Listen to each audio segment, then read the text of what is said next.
नाशिक विधान परिषद निवडणुकीत झालेली बंडखोरी थांबवण्यासाठी महायुतीकडून जोरदार प्रयत्न सुरू आहेत। मंत्री उदय सामंत यांनी गोकुळ गीते आणि प्रसाद हिरे यांना सन्मानपूर्वक विनंती केल्याचं सांगत ते महायुतीच्या भूमिकेला पाठिंबा देतील असा विश्वासही व्यक्त केलाय। गणेश गीते यांनी उमेदवारी अर्ज मागे घेतला असून राष्ट्रवादी काँग्रेसच्या 2 उमेदवारांनी माघार घेतली आहे। दरम्यान गोकुळ गीते आणि प्रसाद हिरे यांच्याशी चर्चा सुरू असल्याचं उदय सामंत यांनी म्हटलंय। भाजपचे नेते गिरीश महाजन हे देखील नाशिकमध्ये दाखल झाले असून ते संबंधित उमेदवारांची भेट घेणार आहेत। महायुतीचे अधिकृत उमेदवार नरेंद्र दराडे यांना सर्वांचं समर्थन मिळेल आणि योग्य निर्णय होईल असा विश्वास उदय सामंतांनी व्यक्त केला आहे। सकाळपासून मी 2दा प्रसाद हिरेंशी बोललो। संध्याकाळच्या टप्प्यामध्ये प्रसाद हिरेंना स्वतः दादाजी भुसे जे नंदुरबारच्या दौऱ्यावर आहेत ते स्वतः त्या ठिकाणी भेटणार आहेत आणि मी देखील स्वतः गोकुळ गीतेंशी फोनवरनं संपर्क साधून मी देखील त्यांना विनंती केलेली आहे आणि मी प्रचंड आशावादी आहे। प्रचंड सकारात्मकता स्वतः माझ्यामध्ये असल्यामुळं मला ठाम विश्वास आहे की योग्य तो निर्णय होईल आणि महायुतीचे उमेदवार नरेंद्र दराडे जे आहेत त्यांचं समर्थन उरलेले दोन्ही आमचे सहकारी उमेदवार जे आहेत हे करतील याच्यावर माझा ठाम विश्वास आहे की कुणीच कुठच्या उमेदवारावर दबाव आणू नये। मी स्वतः म्हणजे कदाचित मी रेकॉर्डिंग ठेवत नाही, पण मी जर रेकॉर्डिंग गोकुळजींबरोबरचं बोलतानाचं ठेवलं असतं तर मी तुम्हाला नक्की ते ऐकून दाखवलं असतं। मी त्यांना विनंती केलेली आहे। शेवटी मी ज्या पक्षाचं नेतृत्व मानतो, एकनाथ शिंदे साहेबांना मानतो, त्यांच्या पक्षाच्या बाबतीत जर अडचण निर्माण झालेली असेल तर दबाव कशाला आणायचा। शेवटी आपण एकमेकाची तोंड बघत असतो, त्याच्यामुळे मी त्यांना अगदी सन्मानपूर्वक विनंती केलेली आहे आणि मला खात्री आहे की गिरीश भाऊ महाजन आणि मी त्यांच्या सन्मानपूर्वक मागणीला विनंतीला ते मान देतील। जळगाव विधान परिषद निवडणुकीत महायुतीनं नंदकिशोर महाजन यांना अधिकृत उमेदवारी जाहीर केली आहे। नंतर शिवसेनेच्या रेश्मा काळे यांनी बंडखोरी करत आपला उमेदवारी अर्ज कायम ठेवलाय। कुठेही बंडखोरी होणार नाही, त्यांना त्यांच्यावरच्या नेत्यांकडून निरोप येईल आणि त्या अधिकृत उमेदवाराला पाठिंबा देतील असा विश्वास मंत्री गिरीश महाजनांनी व्यक्त केलाय। याबाबत रेश्मा काळे यांची भूमिका जाणून घेण्याचा प्रयत्न केला असता एकनाथ शिंदे जोपर्यंत निर्णय देत नाही तोपर्यंत मी माझ्या भूमिकेवर ठाम आहे असं त्यांनी म्हटलंय।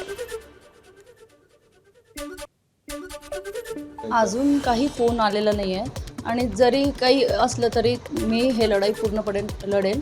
या लढाईमध्ये जे काही असो संघर्ष मी सामोरे जाईल आणि या लढाई जीतेंगे या तो हारेंगे। म्हणजे उमेदवारीवर तुम्ही ठाम आहेत? नक्कीच मी शेवटपर्यंत ठाम राहील। जळगाव आणि नाशिकमधील बंडखोरीच्या पार्श्वभूमीवर दोन्ही बाजूंच्या नेत्यांमध्ये चर्चा सुरू असून लवकरच यावर तोडगा निघेल असा विश्वास खासदार श्रीकांत शिंदे यांनी व्यक्त केलाय। महायुतीचे अधिकृत उमेदवार सर्व ठिकाणी विजयी होतील। पक्षात आदेशाचं पालन हे सर्वोच्च असून सर्व कार्यकर्ते त्याचं पालन करतील असे त्यांनी स्पष्ट केलंय। बंडखोर कार्यकर्त्यांशी मुख्यमंत्री आणि उपमुख्यमंत्री चर्चा करून योग्य तोडगा काढतील असे त्यांनी सांगितलंय। महायुतीमध्ये कुठेही मिठाचा खडा पडणार नाही याची काळजी प्रत्येक कार्यकर्त्यानं घ्यावी असं आवाहन श्रीकांत शिंदे यांनी केलंय। यवतमाळ आणि चंद्रपूरमध्ये अर्ज मागे घेणाऱ्या उमेदवारांवर काँग्रेसनं कारवाई केली आहे। यवतमाळ काँग्रेसचे उमेदवार साहेबराव कांबळे यांची पक्षातून हकालपट्टी करण्यात आली आहे। तसेच चंद्रपूरचे उमेदवार शैलेश अग्रवाल यांचीही काँग्रेसमधून हकालपट्टी झाली आहे। माजी खासदार नवनीत राणांच्या राज्यसभेची उमेदवारी मिळवण्यासाठी हालचाली सुरू असल्याची चर्चा आहे। सुनेत्र पवार उपमुख्यमंत्रीपदी विराजमान झाल्यानं त्यांच्या रिक्त जागेसाठी नवनीत राणा प्रयत्न करत असल्याचं समजतंय। यासाठीच राणांनी सुनेत्रा आणि पार्थ पवारांची भेट घेतल्याची माहिती आहे। यानंतर राणा दाम्पत्यानं मुख्यमंत्र्यांची सुद्धा भेट घेतली आहे आणि त्यामुळे सुनेत्रा पवारांच्या जागी नवनीत राणा यांची वर्णी लागते का हे आगामी दिवसातच स्पष्ट होईल।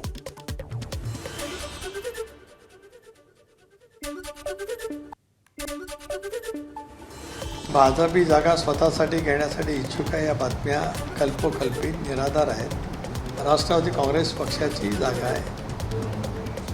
8 तारखेला 3 वाजेपर्यंत अर्ज भरायचा आहे।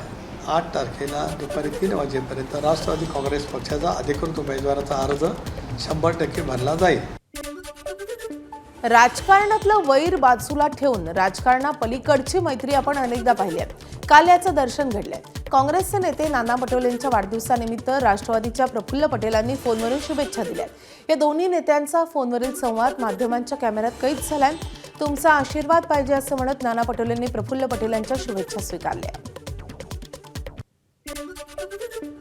नंदुरबारमध्ये जात खासदार डॉक्टर श्रीकांत शिंदे यांनी खानदेशातील प्रसिद्ध पुरणपोळीचा आस्वाद घेतलाय. नंदुरबार शहरातल्या साक्री नाका परिसरात मोठ्या प्रमाणावर पुरणपोळी तयार केली जाते. याच ठिकाणी त्यांनी भेट दिली आहे. खानदेशाच्या खाद्य संस्कृतीत पुरणपोळीला विशेष महत्त्व आहे. या पारंपरिक पदार्थांचा मोह खासदार श्रीकांत शिंदे यांनाही आवरला नाही. आता बातमी आहे मराठा समाजासाठी राज्य सरकारनं घेतलेल्या मोठ्या निर्णयाची. ओबीसी समाजाप्रमाणेच मराठा समाजाला सवलती देण्याचा निर्णय फडणवीस सरकारनं जाहीर केलाय. मराठा समाजाला शैक्षणिक सवलती आणि सोयी सुविधा लागू करण्याचा निर्णय घेण्यात आलाय. ओबीसींप्रमाणे तब्बल 8 योजना मराठा समाजासाठी सुरू होणार आहेत.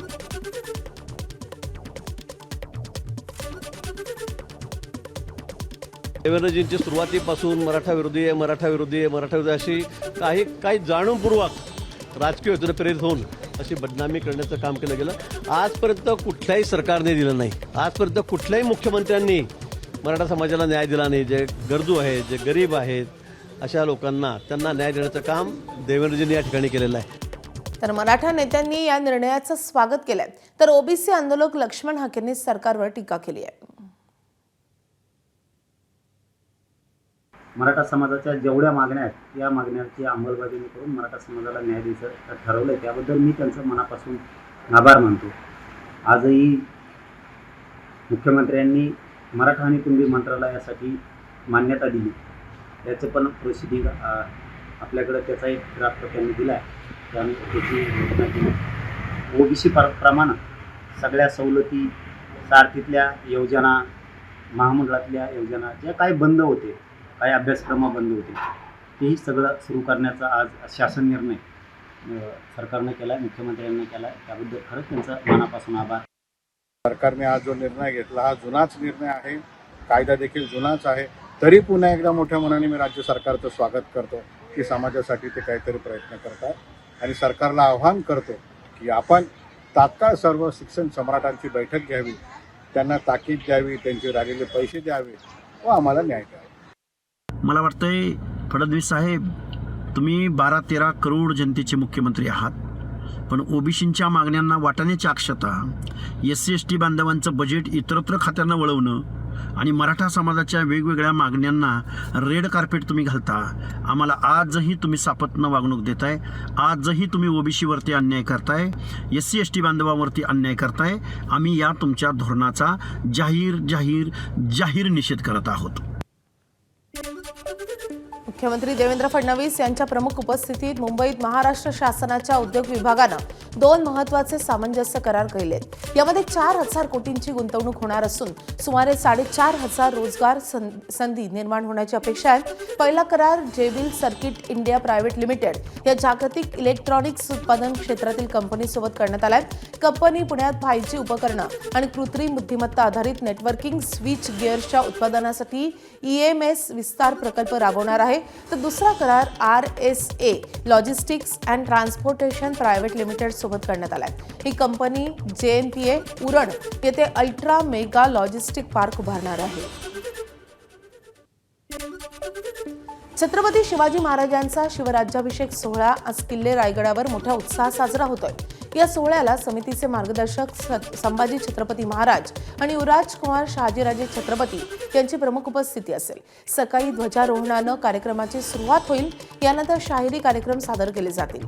शिवछत्रपती महाराजांच्या पालखीचं राजसदरेवर आगमन होईल आणि त्यानंतर राज्याभिषेकाचा मुख्य विधी पारंपरिक पद्धतीनं पार पडेल. यासोबतच विविध शहरांमध्ये ऐतिहासिक सोहळ्यांचं आयोजन करण्यात आलंय. नवी मुंबई विमानतळावर छत्रपती शिवाजी महाराजांच्या पुतळ्याचं अनावरण मुख्यमंत्री देवेंद्र फडणवीस यांच्या हस्ते होणार आहे. पुण्यातील लाल महाल येथे राज्याभिषेक सोहळा आज पार पडेल. तर कोल्हापुरात नवीन राजवाड्यावर शिवराज्याभिषेक सोहळा साजरा केला जाईल. तर किल्ले रायगडावर आयोजित शिवराज्याभिषेक सोहळ्याला आमदार रोहित पवार यांनी उपस्थिती लावलेली आहे. यावेळी त्यांनी छत्रपती शिवाजी महाराजांच्या चरणी नतमस्तक होत विशेष प्रार्थना केली आहे. अजित पवार यांच्या मृत्यूची सुरू असलेली चौकशी आणि आम्ही लढत असलेल्या लढ्याला शक्ती मिळावी यासाठी प्रार्थना केल्याचं रोहित पवारांनी सांगितलं आहे.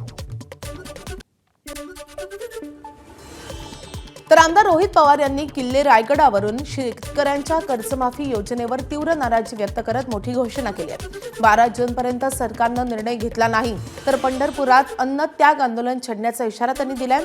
पुण्यश्लोक अहिल्यादेवी होळकर यांच्या नावानं जाहीर करण्यात आलेली कर्जमाफी योजना शेतकऱ्यांसाठी फसवी असल्याचा आरोप रोहित पवारांनी केलाय. योजनेतील अटी शेतकऱ्यांसाठी अन्यायकारक असल्याचे त्यांनी म्हटलंय. सरकारला 12 जूनपर्यंत अटी शिथिल करण्याची मागणी त्यांनी केली आहे. अन्यथा पंढरपुरात बेमुदत अन्न त्याग आंदोलन करण्यात येईल असा इशाराही रोहित पवारांनी दिला आहे.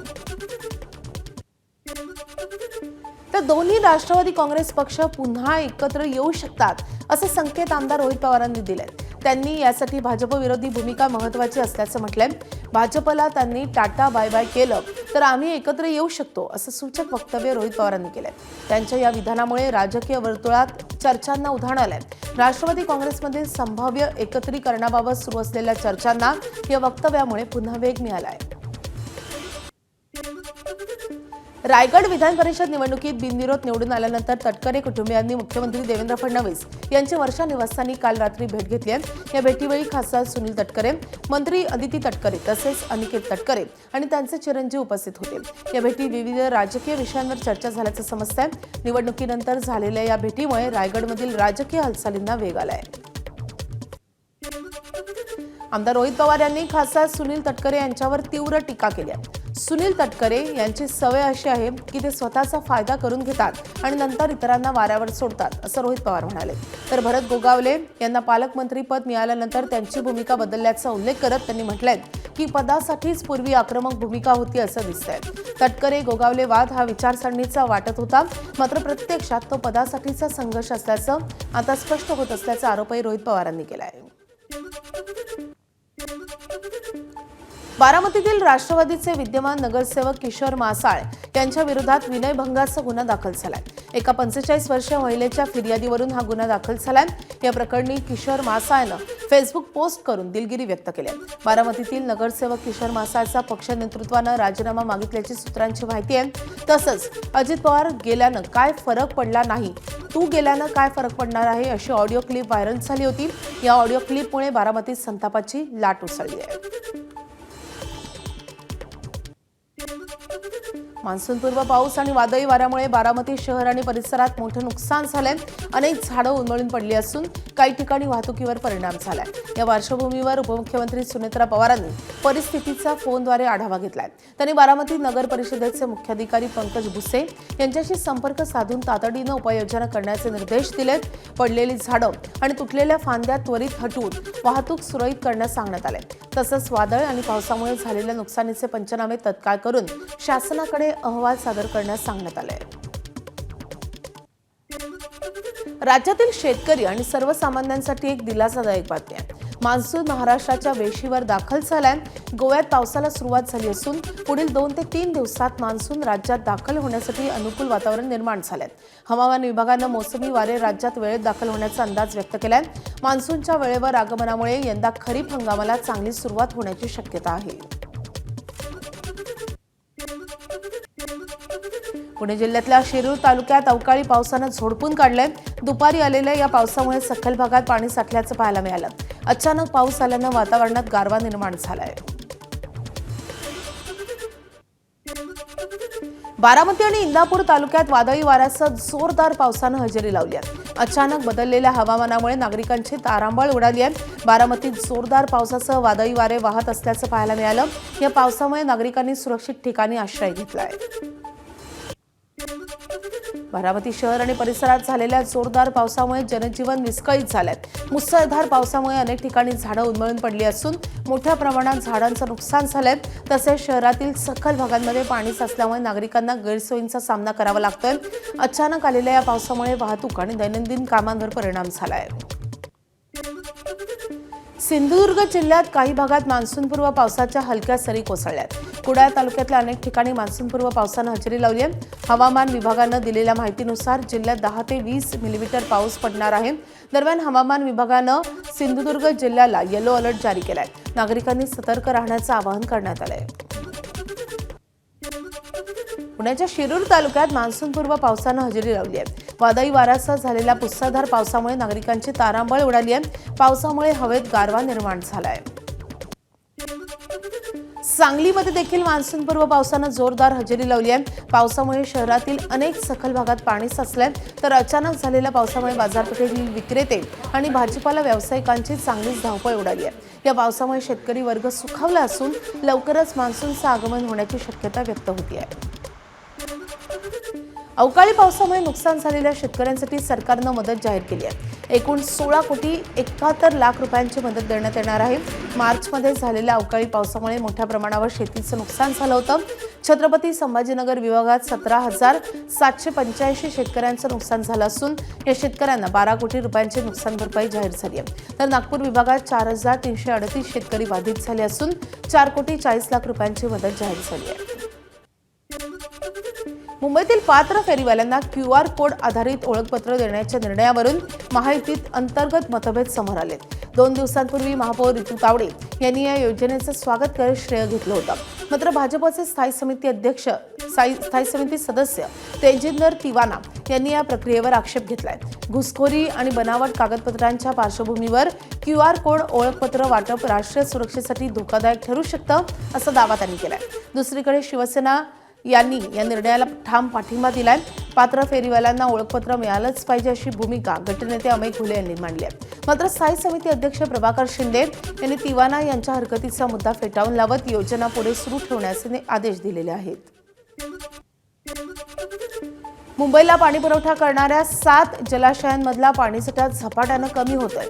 मुंबईसाठीच्या 7 जलाशयांमध्ये मिळून सध्या केवळ 40 दिवस पुरेल इतकाच उपयुक्त जलसाठा शिल्लक आहे. या 7 धरणांमधला मिळून उपयुक्त जलसाठा 14.47% आलाय. मुंबईसाठीच्या 7 जलाशयांपैकी अप्पर वैतरणा धरणातील उपयुक्त पाणीसाठा 0% घसरलाय आणि त्यामुळे यंदाच्या मोसमात पावसाचं आगमन वेळेत न झाल्यास मुंबईसमोर पाणी टंचाईचं संकट उभं राहण्याची शक्यता वर्तवली जाते. सोसायटीमध्ये तर इतका पाण्याचा प्रॉब्लेम आहे की अक्षरशः आम्हाला 1 तासच पाणी येतं. म्हणजे टँकरचं पण पाणी आम्हाला पुरवतात. आता इथे पाईपलाईन फुटल्या आहेत, सगळं प्रॉब्लेम चालू आहे. तेव्हा आम्हाला टँकरचं पाणी पुरवतात, पण ते टँकरमधून पण जे पाणी येतं त्याला पण खूप स्मेल येतो.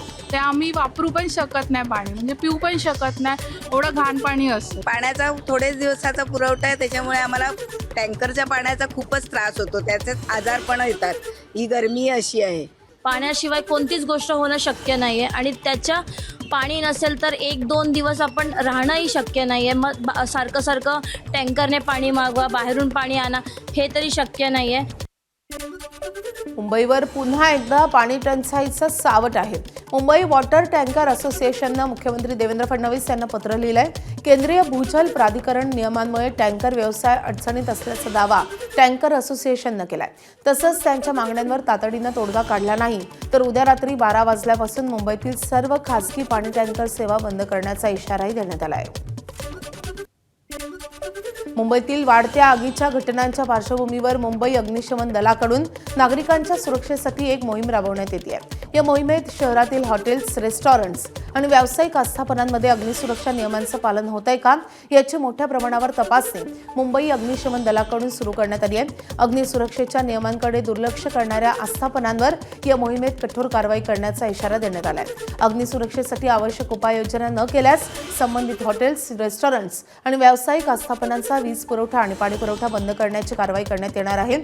अग्निशमन दलानं नुकत्याच केलेल्या तपासणीत मुंबईतल्या 428 ठिकाणी त्रुटी आढळून आल्यात. या प्रकरणात 170 आस्थापनांना नोटीसही बजावण्यात आली आहे. हॉटेल, रेस्टॉरंट, बार आणि गर्दीच्या ठिकाणी अग्निशमन यंत्रणा कार्यरत असणं, आपत्कालीन परिस्थितीत बाहेर पडण्याचे मार्ग मोकळे ठेवणं, अग्निरोधक उपकरणांची नियमित तपासणी करणं आदी नियमांचं पालन आस्थापनांना बंधनकारक करण्यात आलंय. अनेक ठिकाणी या नियमांचं उल्लंघन होत असल्याचं तपासणीत दिसून आलंय. त्यामुळे या आस्थापनांना विशिष्ट मुदतीत अग्निसुरक्षेसंदर्भात आवश्यक उपाययोजना पूर्ण करण्याचे निर्देशही जारी करण्यात आले. मुंबईतल्या पालिका रुग्णालयांमध्ये MRI आणि CT स्कॅन सुविधांसाठी रुग्णांना दीर्घ प्रतीक्षा करावी लागत असल्याचा मुद्दा स्थायी समितीत चर्चेत आलाय. या प्रकारामुळे रुग्णांची मोठी गैरसोय होत असल्याचं सदस्यांनी म्हटलंय. मशीन बंद असल्यानं काही रुग्णांना खासगी रुग्णालयांकडे पाठवलं जात असल्याचा आरोपही करण्यात आलाय आणि त्यामुळे नवीन MRI मशीन तातडीनं बसवण्याची मागणी सदस्यांनी केली आहे. या विषयावर आरोग्य समिती अध्यक्षांच्या अध्यक्षतेखाली लवकरच बैठक आयोजित करण्यात येणार असल्याची माहिती आहे. रुग्णालयातील निदान सेवांवरील ताण वाढल्यामुळे तातडीच्या उपाययोजनांची मागणी होती आहे. गणेशोत्सव जवळ येत असताना पीओपी गणेश मूर्तींच्या अवशेषांवर प्रक्रिया करण्याचा प्रस्ताव स्थायी समितीत मांडण्यात आलाय. या मुद्द्यावर पालिकेनं आपली स्पष्ट भूमिका जाहीर करावी अशी मागणी समिती सदस्यांनी केली आहे. पीओपी मूर्तींवर बंदींबाबत चर्चा सुरू असताना अवशेषांवर प्रक्रिया करण्याची गरज का असा सवालही सदस्यांनी उपस्थित केलाय. उच्च न्यायालयाच्या आदेशानुसार पालिका हा प्रायोगिक प्रकल्प राबवणार असल्याची माहिती प्रशासनानं दिली आहे. प्रशासनानं दिलेल्या माहितीनुसार विसर्जित मूर्तींचे अवशेष नाशिक येथे नेऊन त्यावर प्रक्रिया केली जाणार आहे. या प्रक्रियेतून पीओपी पासून विविध इतर वस्तू तयार केल्या जात असल्याचाही दावा करण्यात आला आहे. गीतवीर विनायकचा 3265वा कार्यक्रम सावरकर प्रेमी सतीश भिडे यांचं प्रमुख सादरीकरण. चित्रा जोशी, वृषाली सावंत, शिल्पा बेडेकर, निलिमा शेटे, जयश्री भागवत यांचा सहभाग, वैभव वसईकरांची तबला साथ, ब्रह्मवृंद मंडळाचं आयोजन आणि वसईच्या क्षेत्रपालेश्वर मंदिर परिसरात कार्यक्रमाचं आयोजन करण्यात आलं आहे. आगामी कुंभमेळ्याच्या पार्श्वभूमीवर महाराष्ट्र शासनाच्या पर्यटन विभागाकडून टूर गाईड तयार करण्यासाठी विशेष प्रशिक्षण कार्यक्रम राबवण्यात येतोय. या अंतर्गत 27 एप्रिल ते 23 मे या कालावधीत महाराष्ट्रातील सुमारे 350 प्रशिक्षणार्थी टूर गाईड यांना ग्वालियर येथील Indian institute of tourism and management येथे प्रशिक्षणासाठी पाठवण्यात आलं होतं. मात्र या प्रशिक्षणादरम्यान अनेक प्रशिक्षणार्थींना विविध समस्यांना सामोरं जावं लागल्याचा आरोप होत आहे. प्रशिक्षणार्थींकडून निकृष्ट दर्जाचं पिण्याचं पाणी आणि भोजन पुरवण्यात आल्याची तक्रार करण्यात आली आहे. या संदर्भातील काही व्हिडिओ देखील समोर आले. पिण्याच्या पाण्यात शेवाळ आढळल्याचा तसेच जेवणामध्ये तार आणि अळ्या असल्याचा व्हिडिओ समोर आलाय. याशिवाय महिला व पुरुष प्रशिक्षणार्थ्यांच्या सुरक्षेबाबतही गंभीर प्रश्न उपस्थित करण्यात आले. वर्ध्यातील ऐतिहासिक दूध संकलन आणि वितरण करणाऱ्या गोवर्धन गोरस भंडार या संस्थेवर अन्न आणि औषध प्रशासनानं कारवाई केली आहे. असुरक्षित वातावरणात दुग्धजन्य पदार्थांचं उत्पादन होत असल्याचा ठपका ठेवत या संस्थेच्या उत्पादन आणि विक्रीला पुढील आदेशापर्यंत बंदी घालण्यात आली आहे. या कारवाईत 25 लाखांचा मुद्देमालही जप्त झालाय. या कारवाईमुळे दूध उत्पादक शेतकरी आणि गोपालक अडचणीत आले. तब्बल 5000 लोकांचा उदरनिर्वाह या गोरस भंडारवर चालतो. तर दुसरीकडे गोरस भंडार बचाव समितीच्या वतीनं मूक मोर्चा काढण्यात आला आणि मोठ्या संख्येनं गोपालक सहभागी झाले होते. दूध विकले जात नसल्यानं ते खराब होऊन आर्थिक नुकसान देखील होत असल्याची प्रतिक्रिया समोर आली आहे आणि त्यामुळे हा प्रश्न लवकरात लवकर सोडवण्याची मागणी या गोपालकांनी केली आहे. गोरस भंडारला ज्या नागापूर गावामधून दूध येतं तब्बल 2,500 ते 3,000 लिटर दूध येत असल्याची माहिती आहे. अशा गावातले जे गोपालक आहेत हे सुद्धा या आंदोलनामध्ये सहभागी झालेले आहेत. आम्ही दूध काढत आहोत, जे पोचत आहोत. आमच्या दुधामध्ये 1% प्रॉब्लेम नाही आहे आणि आमच्या दुधामुळे गोरस भंडारला जे गोरस पाक, जे तूप किंवा जे बनत आहे ते सगळं क्वालिटी एक नंबर आहे. आणि हे आमचं जे गोरस पाक, गोरस भंडारची व्यवस्था आहे, दूध आहे ते बाहेर चाललेलं आहे. आमचा जो प्रॉब्लेम पण आज आमच्यावर जो निषेध झालेला आहे, आम्ही या गोष्टी निश्चित करतो. गेल्या 30 वर्षापासून मी गोरस भंडारला दूध देतो. आतापर्यंत गोरस भंडारमध्ये आम्ही कधी भेसळ नाही पाहिलं, कधी काही नाही पाहिलं. त्याच्यामुळे आता अचानक झाड पडली, अचानक हे झालं. आता याचं कारण काय आहे त्या साहेबांनाच माहिती. थोडीफार चुकामुक कर्मचाऱ्यामुळे याच्यामुळे सगळी होऊ शकते सगळं, पण याचा सगळं भूदंड उत्पादकांना तुम्ही कशासाठी देता? जो उत्पादक कोणी नुसत्या गायी गोपालन करून शेती ठेक्यानी करते, त्याच्याकडे 1 एकरही शेती राहत नाही, तो 4 एकर शेती मक्त्यानी करते आणि आपलं गो उत्पादन आणि आपलं दुधाचं निवारण करते. एकनाथ चौधरी, एबीपी माझा, वर्धा.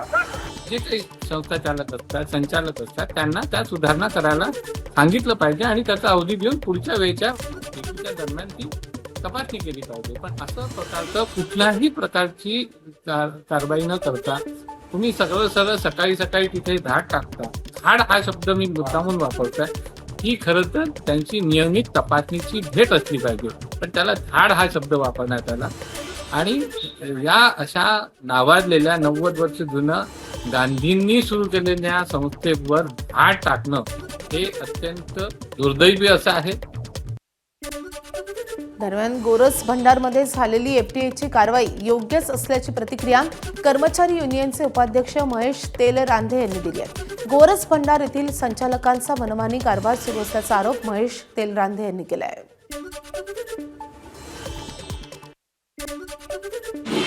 कारवाई योग्य आहे किंवा अयोग्य आहे त्यांचं जे रुटीन चेकअप होतं त्या पद्धतीने त्यांनी रुटीन केलं आणि ते आले असता त्यांना जर काही निदर्शनात आले असेल आणि त्यांच्या नॉर्म्समध्ये जर कोणत्या गोष्टी नसून बसल्या आणि त्यासाठी जर त्यांनी कारवाई केली तर मी तर हेच म्हणेन का प्रत्येक ठिकाणी कारवाई तर व्हायलाच पाहिजे, तिथल्या लोकांना योग्य तो न्याय देण्यात यावा.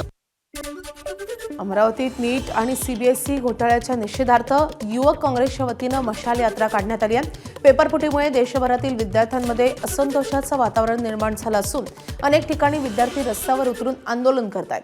विद्यार्थ्यांच्या भविष्याशी खेळ झाल्याचा आरोप करत आंदोलनकर्त्यांनी केंद्र सरकारविरोधात घोषणाबाजी केली आहे. यावेळी एनएसयूआयच्या पदाधिकाऱ्यांनी नीट पेपरफुटी प्रकरणाची नैतिक जबाबदारी स्वीकारून केंद्रीय शिक्षण मंत्री धर्मेंद्र प्रधान यांनी तत्काळ राजीनामा द्यावा अशी मागणी केली आहे. वरुड मोर्शी मतदारसंघात मंजूर करण्यात आलेली 4 रुग्णालये रद्द केल्याचा आरोप राष्ट्रवादी काँग्रेसचे माजी आमदार देवेंद्र भुयार यांनी केलाय. या निर्णयावरून परिसरात राजकीय वाद निर्माण झालाय. पत्रकार परिषदेत बोलताना भुयार यांनी सांगितलंय की अजित पवार यांच्या कार्यकाळात मोर्शी मतदारसंघासाठी 4 रुग्णालयांना मंजुरी मिळाली होती.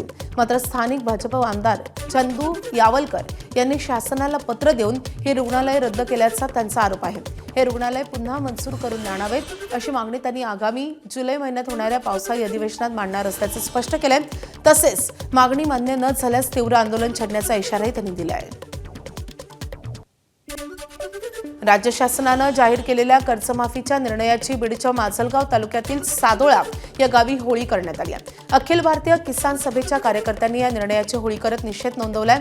सरकारच्या JR नुसार 2019ला कर्जमाफी झालेल्या शेतकऱ्यांना केवळ 50,000 रुपयांपर्यंत कर्जमाफी मिळणार आहे. ही शेतकऱ्यांची फसवणूक असल्याचं म्हणत कार्यकर्त्यांनी निषेध केलाय. यावेळी सरकारच्या विरोधात घोषणाबाजी देखील करण्यात आली आहे. नालासोपारा विरार लिंक रोडवरील शनी मंदिराजवळच्या गोशाळेतील अनधिकृत शेडवर वसई विरार महानगरपालिकेनं केलेल्या कारवाईविरोधात हिंदुत्ववादी संघटनांनी अनोखं आंदोलन केलंय. निषेध म्हणून शुक्रवारी थेट महापालिका मुख्यालयासमोर गायी बांधून प्रशासनाचा निषेध नोंदवलाय. गुरुवारी झालेल्या या कारवाईत एका गायीला दुखापत झाल्याचा आरोप आहे. कारवाईनंतर पुन्हा शेड उभारल्यानं महापालिकेनं पुन्हा तोडक कारवाई केली आहे. यावर भाजपचे आमदार राजन नाईक यांनीही नाराजी व्यक्त केली आहे. आता महापालिका पुढे काय भूमिका घेते याकडे लक्ष लागलंय. कम से कम इस बार 6वीं बार महानगर पालिका ने गौशाला को तोड़ा है. जितने भी गौचरण है सभी गौचरणों को खाली कराइए. जो अवैध तरीके से ये बिल्डिंगें बना के लोग बेच रहे हैं उनके ऊपर मुकदमा करिए. नाशिकमधल्या TCS धर्मांतर आणि लैंगिक शोषण प्रकरणात अनेक धक्कादायक खुलासे होत आहेत. TCS प्रकरणातील मास्टर माइंड निदा खानवर आरोपपत्र दाखल करण्यात आले. 2022 ते 2026 या कालावधीत पीडितेवर झालेल्या अत्याचाराची चार्जशीट समोर आली आहे. यामध्ये आरोपींनी अनेक गंभीर गुन्हे आणि धक्कादायक गोष्टी केल्याचं समोर आलंय. धर्म परिवर्तनासाठी इस्लाम धर्माचं ॲप डाउनलोड करून दिलं होतं आणि पीडित तरुणीला झाकीर नाईकचे व्हिडिओ दाखवून धर्मांतर केल्याचा उल्लेख या आरोपपत्रात आहे. TCS प्रकरणातील संशयित सह आरोपी आणि MIMचे नगरसेवक मतीन पटेल यांची गुरुवारी तिसऱ्यांदा SIT कडून चौकशी करण्यात आली आहे. या चौकशीत मतीन पटेल यांच्या जबाबात काही महत्त्वाचे पुरावे मिळाल्याची सूत्रांची माहिती आहे. SITला या प्रकरणात काही नवीन माहिती मिळाल्याचं सांगितलं जात असून मतीन पटेल यांचे MIM मधील काही नेत्यांशी सातत्यानं संपर्क असल्याचा तपास निष्पन्न झालाय आणि यामुळे MIMचे नेते इम्तियाज जलील यांचीही चौकशी होण्याची शक्यता वर्तवली जाते आहे. तसेच मतीन पटेल यांचीही सोमवारी पुन्हा चौकशी होण्याची शक्यता आहे. जागतिक आरोग्य संघटनेनं एक धक्कादायक माहिती उघड केली आहे. खराब अन्नामुळे दरवर्षी 86.6 कोटी लोक आजारी पडत असून 15 लाख रुग्णांचा मृत्यू होत असल्याची आकडेवारी जागतिक आरोग्य संघटनेनं उघड केली आहे. WHOनं सांगितलंय की प्रौढांच्या तुलनेत खराब अन्नामुळे 5 वर्षांपेक्षा कमी वयाच्या मुलांना आजारी पडण्याचा धोका जवळपास 3पट आहे आणि यामुळे शक्यतो शिळं अन्न टाळण्याचं आवाहन तज्ज्ञांनी केलंय. पुण्यातल्या कोरेगाव तालुक्यात वाघोलीनंतर आता सोळशी गावात बिबट्याचा धुमाकूळ पाहायला मिळतोय. 2 दिवसांपूर्वी वाघोलीत बिबट्यानं शेळ्यांवर हल्ला केल्यानंतर काल सोळशीमध्येही भरत यादव यांच्या गोठ्यावरील वासराचा बळी घेतल्याची घटना घडली आहे. यादव यांनी रात्री गोठ्यावर थांबण्याचा निर्णय घेतला असताना रात्री 3च्या सुमारास त्यांना बिबट्या दिसून आलाय. वारंवार जनावरांवर होत असलेल्या या हल्ल्यांमुळे परिसरातील नागरिकांमध्ये भीतीचं वातावरण निर्माण झालंय आणि वनविभागानं तातडीनं बिबट्यांचा बंदोबस्त करावा ही मागणी आता गावकरी करतायत. साताऱ्याच्या कोयना धरणाजवळ कोयना नदीत दोघा सख्या चुलत भावांचा बुडून मृत्यू झालाय. पाटण तालुक्यातल्या गाडखोप या गावातील आर्यन अनिल कदम आणि करण दाजी कदम अशी मृत मुलांची नावं आहेत. 6 जण पोहण्यासाठी गेले होते. चौघांना पोहता येत नसल्यामुळे ते नदीत उतरले नाहीत. आर्यन आणि करण यांना पोहता येत असल्यानं ते नदीत उतरले, मात्र पाण्याचा अंदाज न आल्यानं त्यांचा बुडून मृत्यू झालाय. पुण्याच्या खांदवेनगर परिसरात झालेल्या गॅस सिलेंडर स्फोटातील मृतांची संख्या वाढली आहे. उपचारादरम्यान आणखी 2 जणांचा मृत्यू झाला असून एकाच कुटुंबातील 3घांचा मृत्यू झालाय. ही घटना एका इमारतीत सिलेंडर बदलताना घडली आहे. नोझलमधून गॅस गळती झाल्यानं भीषण स्फोट झाला. या दुर्घटनेत पांडुरंग विष्णू गीते यांचा घटनास्थळी मृत्यू झाला होता. त्यांचे वडील विष्णू मुंजाजी गीते आणि आई वृंदाविनी विष्णू गीते हे गंभीर जखमी झाले होते. त्यांना ससून रुग्णालयात उपचारासाठी दाखल करण्यात आलं होतं, मात्र उपचारादरम्यान त्यांचा मृत्यू झालाय. या घटनेमुळे परिसरात हळहळ व्यक्त होतीये. पुणे शहरानंतर आता ग्रामीण भागातही गाड्यांची तोडफोड करण्यात आल्याची घटना समोर आली आहे. पुण्यातल्या राजगड तालुक्यात तलवार हातात घेत गाड्यांची तोडफोड करून दहशत माजवण्याचा प्रयत्न झालाय. 2 अज्ञात व्यक्तींनी गावात मध्यरात्री राडा घातलाय. नागरिकांनी त्यांच्या घरासमोर लावलेल्या गाड्यांची आरोपींनी तोडफोड केली असून या प्रकरणी वेल्हे पोलिसांकडून शोध सुरू आहे. रत्नागिरीच्या चिपळूणमध्ये परप्रांतीय थंड पेय विक्रेत्यांच्या गाड्यांवर स्थानिक नागरिकांनी संताप व्यक्त केलाय. बाजारभावापेक्षा जवळपास अर्ध्या किमतीत ही पेय विकली जात होती. मात्र या पेयांमध्ये अत्यंत अस्वच्छ पाणी तसंच दूषित बर्फाचा वापर केला जात असल्याचा आरोप नागरिकांनी केलाय. हा प्रकार उघडकीस आल्यानंतर संतप्त चिपळूणकरांनी थेट पोलिसांकडे धाव घेत या गाड्यांची तातडीनं चौकशी करण्याची मागणी निवेदनाद्वारे केली आहे. नागरिकांच्या आरोग्याशी खेळणाऱ्या अशा विक्रेत्यांवर पोलीस आणि अन्न सुरक्षा विभाग काय कारवाई करणार याकडे लक्ष लागलंय. यवतमाळच्या पुसद येथील सहदुय्यम निबंधक कार्यालयात हस्तकांमध्ये झालेला हाणामारी आणि महिलांसमोर झालेला अश्लील शिवीगाळीचा व्हिडिओ सोशल मीडियावर व्हायरल झाल्यानं खळबळ उडाली आहे. व्यवहारावरून सुरू झालेला वाद काही वेळातच हाणामारीपर्यंत गेला. यावेळी महिलांसमोर अश्लील भाषा वापरल्याचा आरोप करण्यात आला असून या विरोधात नागरिकांनी तीव्र संताप व्यक्त केलाय. या प्रकरणी उच्च अधिकाऱ्यांकडे तक्रार केली आहे. मात्र प्रशासनानं तत्काळ हस्तक्षेप न केल्यानं कार्यालयात नेमकं चाललंय तरी काय असा सवाल नागरिकांनी उपस्थित केलाय. पुण्याच्या दौंड तालुक्यातल्या पाटस येथे हवेत गोळीबार केल्याची घटना घडली आहे. पार्किंगच्या वादातून हवेत गोळीबार केल्याची माहिती मिळते. या प्रकरणी 2 संशयितांना ताब्यात घेतलं असून दोघांचा शोध सुरू आहे. या हाणामारीत गावठी पिस्तूलमधून 2 ते 3 राऊंड फायर करण्यात आल्याची माहिती सूत्रांकडून मिळते. सुदैवानं यात कोणतीही जीवितहानी झालेली नाही. दरम्यान पोलिसांनी घटनास्थळावरून रिकामी काडतुसं जप्त केली आहेत. पुढील तपास सुरू आहे. युद्धजन्य परिस्थितीमुळे आतापर्यंत 3 वेळा डिझेलच्या दरात वाढ झाली आहे. या दरवाढीचा फटका एसटी महामंडळालाही बसतोय. एसटी महामंडळाचा तब्बल 400 कोटींचा तोटा झाल्याची माहिती सूत्रांनी दिली आहे. स्पेअर पार्ट्स महागल्यानं एसटीला 100 कोटींचा तोटा झाल्याची माहिती आहे. यात येत्या मंगळवारी परिवहन मंत्री प्रताप सरनाईक मुख्यमंत्री आणि दोन्ही उपमुख्यमंत्र्यांची भेट घेणार आहेत. एसटीच्या भाड्यामध्ये अजून भाडेवाढ करण्यात आलेली नाही. मात्र मंगळवारी होणाऱ्या बैठकीत याबाबत निर्णय झाल्यास सर्वसामान्यांच्या खिशाला कात्री लागण्याची शक्यता आहे. ठाणे कोकण विभागीय उपायुक्त प्रदीप पवार यांच्या आदेशानुसार राज्य उत्पादन शुल्क विभागानं मोठी कारवाई करत बनावट मद्यसाठा जप्त केलाय. या कारवाईत एकूण 1,89,66,000 रुपयांचा मुद्देमाल हस्तगत करण्यात आला असून यात ट्रक चालकाला अटक करण्यात आली आहे. भरारी पथकाला मिळालेल्या गोपनीय माहितीच्या आधारे सापळा रचण्यात आला होता. या कारवाईत एकूण सुमारे 73,000 बाटल्या जप्त करण्यात आल्यात. आरोपी प्रवीण किशनलाल कुमार याला अटक करण्यात आली असून पुढील तपास सुरू आहे.